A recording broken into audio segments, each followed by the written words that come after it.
What's up guys, it's Daz here, but you don't really care, as it's time for a much longer video than the previous one. How long you say? I don't know, look at the bottom of the video and you'll probably be able to see how long it is, because you didn't know that before, yeah. So I lightly hinted the topic of this video, weathers, and I personally think that there will be some kind of weather mechanic implemented into the game. Obviously I don't know exactly what's going to be in the game, so this will just be an idea video for the environment. As per usual, if you have any ideas for weathers and such, just put them down and join the community. Okay, I'll end this long intro now. So, why do you think there will be weather elements? Well, my first thought of this came back in 2008. Super Smash Bros. Brawl had just been released, and with it, my favourite character in the Super Smash Bros. Series, Captain Olimar. So naturally, the first map I played was The Distant Planet.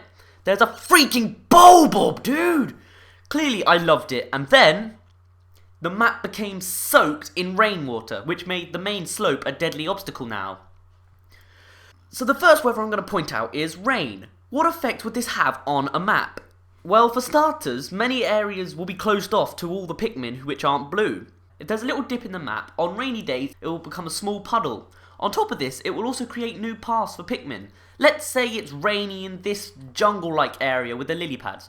The water level would rise dramatically, and so the lily pads would reach a higher level and take the Pikmin to new areas of the map.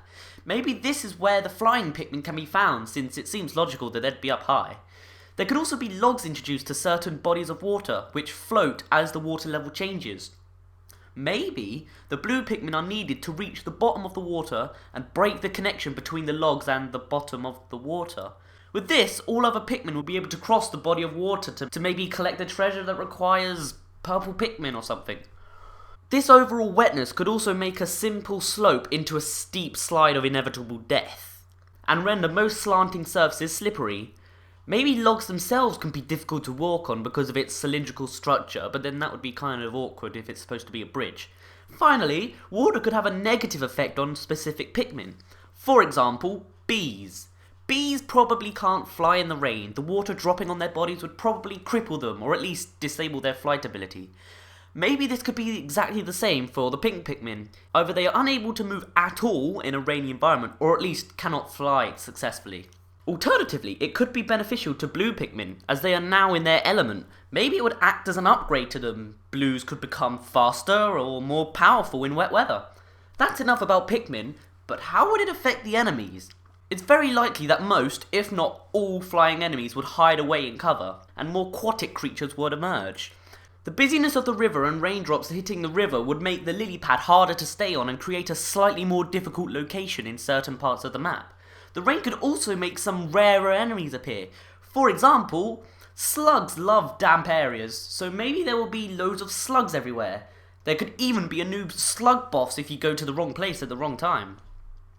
Like the Pikmin, some enemies would become upgraded by the weather. They would become faster, stronger, or even change their attacking patterns to fit. Let's just hope there is no Wollywog boss to be found in these weathers. Right, that's enough about rain. What's next? Sunshine! Yay! This weather has been the default for all of the maps in the previous game, excluding the Forest Naval. But this doesn't necessarily mean it does nothing. Maybe it just wasn't implemented in the first two games. So, what do you propose the sun does, Daz? Well, I think in general it improves the plant life, and that involves Pikmin. So far, the Pikmin have proved that they are all great fighters, but this could just be because they had the sun on their side. Photosynthesis gave them the energy they needed to become a mighty army. Sunshine could act as an overall aid to all types of Pikmin, and make them strong enough to defeat most enemies. This would also work in the reverse. In any weathers that don't include sunshine, the Pikmin could generally be weaker, except for the specific Pikmin it helps. Like the rain would only benefit the blues. With the enemies, the opposite would be in effect.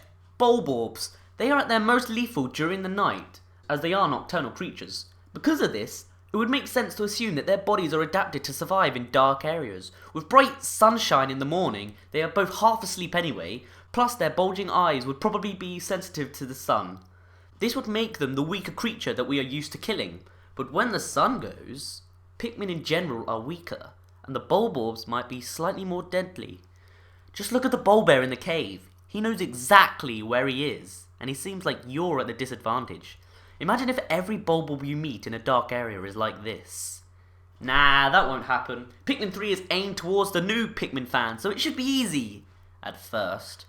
Besides, Bulbobs are known for waiting at their base for prey to come to them before they attack, so it won't be that bad anyway. Now let's move on from hot to cold. Snow. We've already seen some snowy areas in the Valley of Repose and that new picture we received, but it would be the first time we actually see ice physics. But anyway, snow, what effects could it have? Well, obviously it's cold, so I think it's safe to assume that it would introduce ice, which is already confirmed by the pictures anywho. The main negative effect of this icy snow would be the ice physics. For some Pikmin, the slipperiness would be hell. I mean, think about the whites. The irony of their colours. That being said, some Pikmin might not have such a bad time. Pink Pikmin would be able to fly over the ice and stay sturdy, and the purples, well, they are notorious for their weight. This could mean that they are more stable on an icy floor, but they could still trip occasionally. And when they do... I'm sure you've seen a fat person fall over, right? Well, if not, look it up on YouTube. They are everywhere. Imagine 100 purple Pikmin falling over at once. The icy floor probably wouldn't be able to handle such weight. This could be advantageous. Ice could act as a barrier both vertically and, as never seen before, horizontally. Maybe you need a certain amount of purple Pikmin, or you need a handful to throw onto the ice and shatter it to fall below. This could also work in reverse. In order to reach some places, you'll need to bring only your lightest Pikmin, otherwise your path will be broken until the ice reforms at a later time. This later time could be minutes, like the berries regrow in Pikmin 2, or it could be over days, you have to wait for another cold day. Ice could also act as a ramp, turning a simple slope into a catapult to reach new areas. And the new cold environment could also encourage icicles, deadly ones. With a certain push, they could kill both enemies and yourself. Stay frosty. As for enemies, some may find this advantageous, whilst others will not. For example, the water spider thingy would probably end up slipping like crazy on the frozen surface of the river. Small creatures such as wogpoles may even be frozen solid by the freezing environment. And then, as one would expect, an ice boss could appear with some sort of ability which uses ice as a helpful element. What could it be? I have no ideas right now. My only thought is that it would be very evasive. It could roll up into a ball and bounce rapidly around the arena trying to hit you and avoiding you at the same time. Well, that's enough about ice. I've run out of ideas anyway. What other elements can be introduced, you ask? Well, to that I say, wind. Again, this would probably only be beneficial to purple Pikmin since they were immune to being blown away by puff hogs, etc. Which I didn't actually know that beforehand, so thanks. And pink Pikmin would be at the largest disadvantage, as wind seems like a logical weakness to a flying creature. With wind could come more obstacles to overcome. For example, there could be rocks or other blocks of some kind which could hurtle towards you while you're trying to walk through some certain path. These blockades could then roll into entrances of certain places so that you can't reach some parts of the map, whilst other blockades are removed when the wind blows them away, opening another entrance. As they say, when one door closes, another opens. There could also be leaf piles or other clutter on the floor which, when blown away, reveals a new path. The blowing action could even interrupt the camera and make the screen harder to see. The gamepad could be used in this way to shake the leaves off the screen or manually pull them away from the camera. Enemies could use this wind as a tactic to distract the player by blowing leaves and other clutter directly towards the camera. A little bit of fourth wall breaking didn't hurt anybody. For this, I'm expecting a puff hog or similar to blow the leaves about in the wind. Creatures such as cannon beetles, both full-grown and larva form, could also use the wind to help them control the rock, which are used as a projectile towards you. Right, so that's enough about wind. Moving on to a weather condition more suitable for a desert area. Sandstorms. This kind of goes hand in hand with wind, but maybe certain seasons change the effect of wind. For example, winter areas and wind could be blizzard, spring areas and wind, pollen, summer areas and wind, I don't know, and autumn areas and wind, leaves and whatnot. And for a desert area, sandstorms would be the effect. This danger could even be bad for purple Pikmin, since their large surface area might catch more sand and slow them down even more.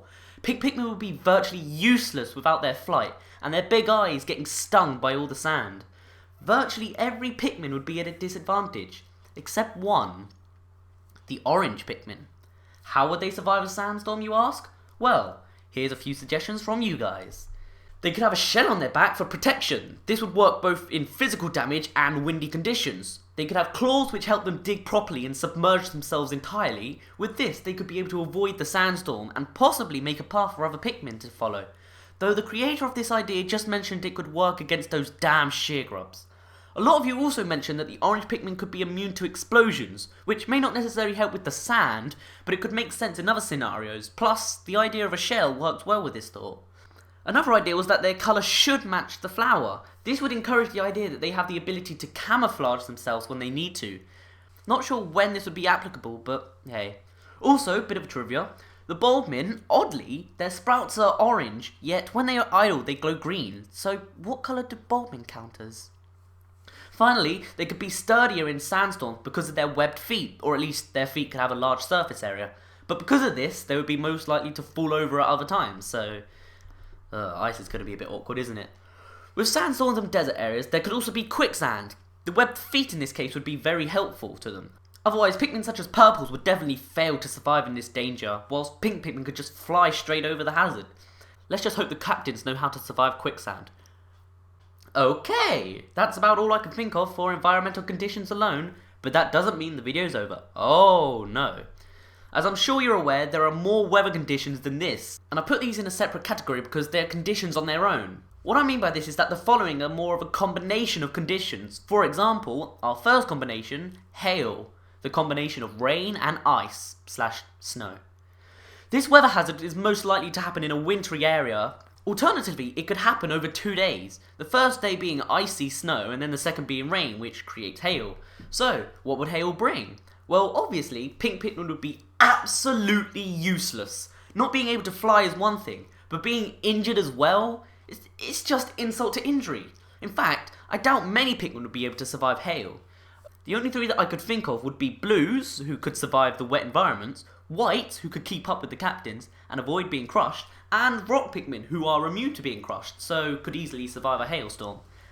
But how would hail change the environment? I'm not too sure about that one. But with enemies, I expect mainly those with some sort of armour would appear, since they wouldn't be hurt by the hail. This would also work since chances are you'd bring rock Pikmin out on these days so you could shatter their defences and kill them in their own environment. Back onto wind, but more on the combinations with certain seasons. Winter would bring blizzards. The main disadvantage of blizzard would be the ice physics and the wind physics. Oh god, I can see it now. This, again, seems to be the element for purple, since they probably wouldn't be strongly affected by the physics. Area-wise, I can only imagine that it freezes water more quickly. As for enemies, who knows really, who knows. So that's about all I could think of for now about combinations of weather conditions, but there's still something missing. You may have been screaming it to me, or just haven't thought of it up to now. Storms. Now obviously this would be a combination of rain and wind, but I decided to go one up on that and say thunderstorms. We've all experienced them, god they're scary sometimes, but how would this affect the Pikmin? Well, I can think of it as a submerged castle scenario. Remember that? Blues only, but every element is involved. This would continue but for yellows instead. Bringing out any other Pikmin would probably mean certain death, but with yellows, you still have the disadvantage of wind, which is extra awkward since yellows are the lightest Pikmin, and water. Still, a day in this weather can't be that bad. Areas would become more flooded and the water would be quite rapid with the wind. On top of this, it could also be electrified. This would zap most aquatic enemies. The only ones that could survive would be those dreaded electric wollywogs. Oh god, it's all coming together now. But on the bright side, they would probably be the only enemies around, since most of them would be hiding from the lightning. So you may be asking, where would they go? They can't just disappear. Well, yes, they can. This is a game, and it's Nintendo. Sorry, wrong answer. Let me think. Chances are the creatures would instead find refuge indoors. Yeah, that makes sense. This could be where you bring your other Pikmin for protection. At least this way you aren't entirely dependent on one Pikmin colour for certain days, which I expect would be quite annoying after a while. This could also explain the location of the armoured Mordad boss. Notice how it appears to be in some sort of tree stump. This could possibly be because the exterior is a damp and possibly raining environment, so the Mordad and your Pikmin hide inside and this is where you meet. I like this idea of choosing whether to stay outside or go indoors for protection. Plus, with multiple captains, you would be able to choose both sometimes. So by now you may be thinking, well great, we have to change our method of action every day. This will get really old really fast. Can't we just have a normal day? And I guess I can agree with you, but I'd like to see weathers anyway. So what could work as a normal day? Where there are no advantages or disadvantages or anything, just straight up skill of Pikmin versus the world. Simple. Clouds. There could easily be days where nothing has changed, A cloudy day makes the Pikmin their normal strength, which is weaker to what we're used to, and the enemies are virtually the same. Though if you wanted a day like the previous games, then a sunny day is right for you. But that's boring. We need excitement. We need new. We need something we've never seen before. Well, never seen all of at least. We need natural disasters. Yup, you heard me. We have weather conditions, combinations of different weather conditions, and now this. Natural disasters. The extremes of weather conditions. First off, we have hurricanes. Overpowering gusts of wind with phenomenal power. Pink Pikmin would have absolutely no chance in this environment. Even purples could slowly be swept along, but hurricanes can be avoided by taking cover or holding onto something. These hurricanes could also transition into a full-blown tornado, which destroys everything and repatterns the map. This is probably highly unlikely, but honestly, I just want to see the world hit disasters and see all the creatures flailing about as they are swept away into the inevitable death of tornadoes and spin. Next isn't really a disaster, but it could be quite extreme. Heat waves. This is most likely to happen in the desert area. It could work by truly burning the energy out of the Pikmin, disabling them from moving. Of course, reds would be immune to this, and possibly orange too. This could also have negative effects on the enemies. For example, a Wollywog might slowly be dying on its back due to the extreme heat. What a sight to see. And now, again, not really a disaster, but you certainly wouldn't want to experience one up close. A rock slide. This could be the after effect of wind, a hurricane, or a tornado, and with it, could also actually add to the plot of Pikmin 3. Maybe a rock slide occurs near your base. This causes the ship to either be severely damaged or inaccessible, so you and your fellow captains would have to survive alone for one night. And do you know what night brings? No? Me neither. There's a reason for that. Pikmin would probably be at a disadvantage without the sunlight, or just light in general. Bulbears and Bulbulbs would be in their element. Every creature would be roaming about, searching for you. Bloodthirsty. Be prepared. Well, on those warnings, we've finally reached the end of the video. Though something else I'd like to say is about the seasons. It would be nice to see the seasons alternate between maps, making the environments change. For example, summer hitting the winter area, drying up the waters with heat waves. There could also be rain in the desert area at some point, which changes the entire map, like they did in that latest Paper Mario game. But is it for the better or worse? My name's been Daz, you didn't really care, and I'll see you in a bit.